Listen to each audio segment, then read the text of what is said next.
안녕하세요. 호유환율연구소입니다. 이번 시간에는 왜 미국 증시가 하락하는지 알 수 있는 12월 1일이었다 라는 주제를 가지고 나왔습니다.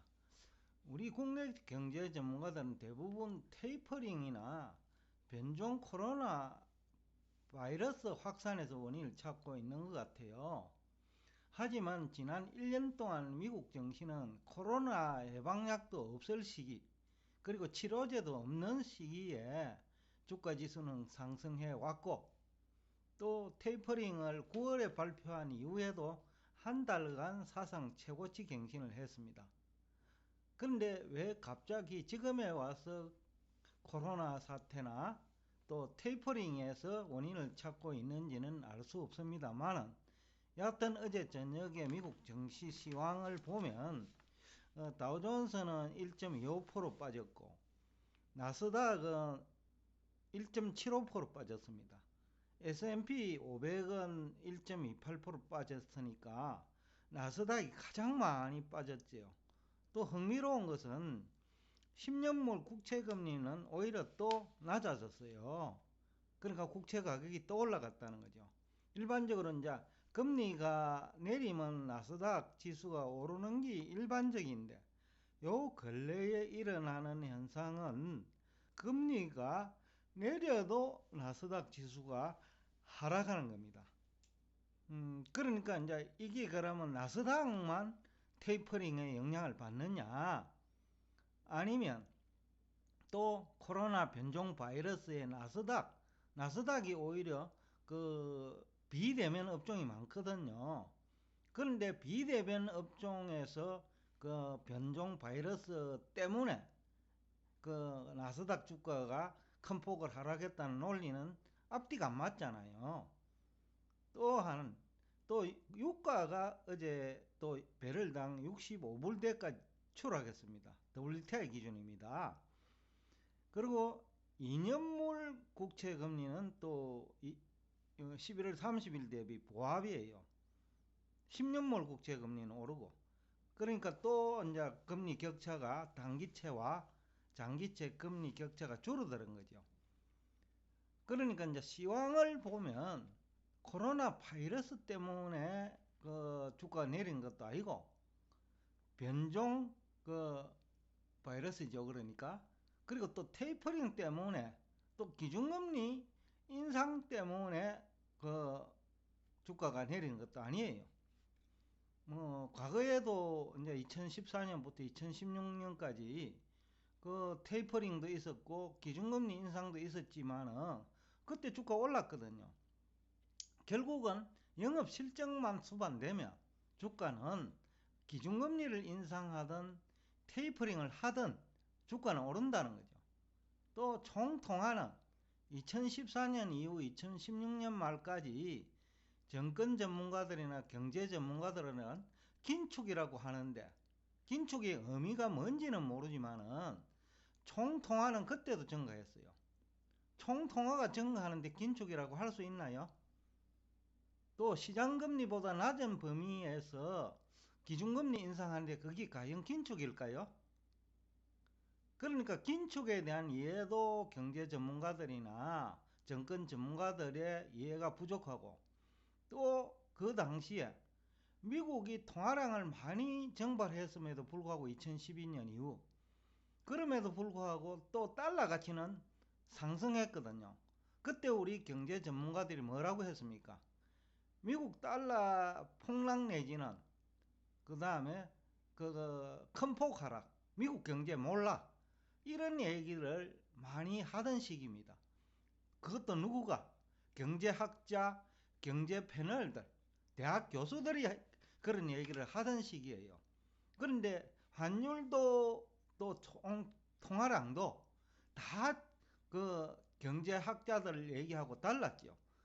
기준금리 인상해도 총통화는 증가했고, 양적 완화 정책을 해도 달러 가치는 상승했고, 또 물가는 안정됐고요. 그러니까 그때도 경제학자, 정권 전문가들은 그, 그 상황, 그러니까 경제 현상을 잘못 알고 있었던 거죠. 그러니까 교과서 이론을 이해한 것이 아니고, 그때도 경제학 교과서 이론을 암기해가지고 얘기를 했고, 지금도 경제학 교과서 이론 암기해가지고 똑같은 얘기를 앵무새처럼 반복하고 있다는 거죠. 이해를 해야 되는데 암기를 하니까 자꾸 이런 일이 반복되는 거예요. 그러면 진정한 주가지수 하락 요인은 뭐냐? 앞에서도 제가 얘기를 했습니다만은 기업 실적이 수반된단 말이죠. 그리고 테이퍼링 9월에 연준 의장이 발표한 이후에 왜 주가가 올랐냐? 영업 실적이 개선됐다는 거죠. 은행주부터 시작해 가지고 영업 실적이 크게 증가한 거예요. 그러니까 주가 결정 원리가 뭡니까?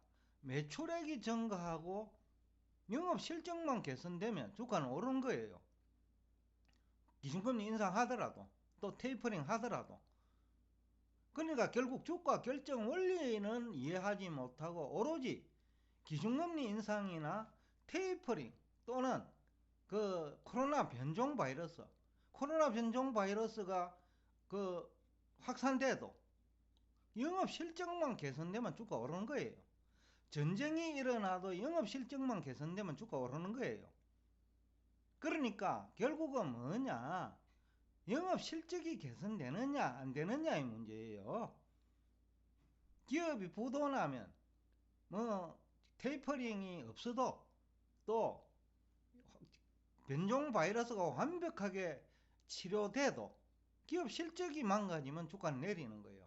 그러니까 주가 결정 원리는 결국 기업 실적인데, 그렇다면 지금 2019년 대비 2021년 영업 실적이 50% 이상 개선된 기업이 약 한 70%에 육박하는 것은 무엇 때문이냐는 거죠. 앞에서도 얘기했습니다만 적당한 물가 상승이에요. 다른 나라에는 연 5% 물가 상승을 감당할 수 없지만 미국은 소득 수준이 높은 국가이기 때문에 연 5% 물가 상승을 감당할 수 있는 국가예요. 그리고 또 여러분들 다 잘 아다시피 유가가 오르면 정유회사는 유가 상승분을 소비자한테 전가시키잖아요. 우리나라가 그 대표적이고 미국도 그건 예외가 아니에요. 다른 그 원자재 그 관련 기업도 마찬가지예요. 원자재 가격이 오르면 그 물가 상승분을, 도매 물가 상승분을 소비자한테 전가시켜요. 그러면 그 이전에 물가 상승하기 전에, 원자재 가격 상승하기 이전에 그 재고분도 함께 증가시키거든요. 그래서 2019년보다 상장기업 대부분이 50%라는 엄청난 영업실적이 개선된 거예요. 물론 그 매출액도 증가했겠죠. 그래서 경기가 회복되잖아요. 그러니까 주가 결정 원리는 모르고 자꾸 다른 데서 원인을 찾으려고 한다는 거죠. 테이퍼링에서 원인을 찾으려고 하고 변종 바이러스에서 원인을 찾으려고 하고. 그럼 지금은 왜 주가가 하락하느냐? 제가 앞에서도 얘기를 했습니다만은 결국은 물가가 안정되면 어떻게 됩니까? 유가가 안정되면 물가 안정의 신호입니다. 왜냐하면 유가는 대부분 산업의 원자재거든요. 그러면 생산 원가 내려가고 또 증가시킬 수 없어요. 그리고 재고 가격이 비싸게 산 재고가 이제는 자산 재평가를 하면 유가가 내렸으니까 재고산이 줄어들어요. 그것이 물가 안정 요인이면서 주가 하락 요인이죠. 결국 중요한 것은 물가가 안정되면 미국 상장기업의 영업 실적이 악화되는 거예요. 그래서 한 달 전부터 조정 작업을 투자은행이 한 거예요. 그 빌미는 테이퍼링이나 코로나 사태에서 찾고 실제 행동은 영업 실적 악화에서 원인을 찾고 있는 거죠. 또 물가가 안정되면 성장률도, 그 명목 성장률도 둔화해요. 영업 실적도 나빠져요. 이게 주가 결정 원리거든요. 결국 우리 국내 경제 전문가가, 그리고 정권 전문가들이 그 주가 결정 원리도 모르고 그